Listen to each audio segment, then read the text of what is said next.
अब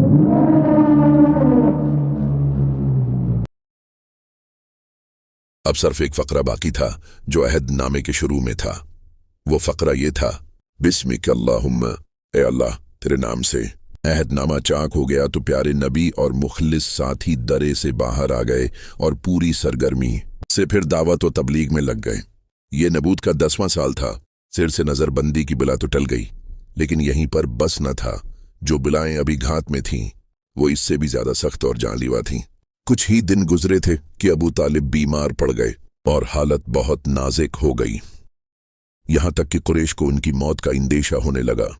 चनांचे उन्होंने तय किया कि एक बार फिर अबू तालिब के पास चलें और इनसे कहीं वो जिंदगी ही में हमारे और मोहम्मद के दरमियान कोई फैसला कर दें, क्योंकि अगर मौत के बाद उसको सताएंगे तो अहल अरब आड़ दिलाएंगे और कहेंगे कि जिंदगी में तो हिम्मत ना हुई, अब चाचा मर गया तो ये शेर बन गए।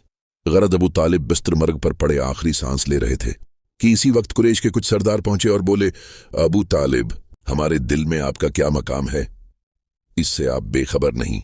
हमारी तमन्ना है कि भतीजे के बारे में आप इंसाफ करें और उससे कह दें कि न वो हमारे दीन को कुछ कहे और न हम उसके दीन को कुछ कहीं। चनांचे अबू तालिब ने प्यारे नबी को बलवाया और आपके सामने कुरैश की बात रखी। सब कुछ सुनकर आपने फरमाया, या आप लोग सिर्फ एक फकरा कह दें और बस, मैं और कुछ नहीं चाहता। कुरैश ने कहा, वो क्या? आपने फरमाया, ला इलाहा इल्लल्लाह।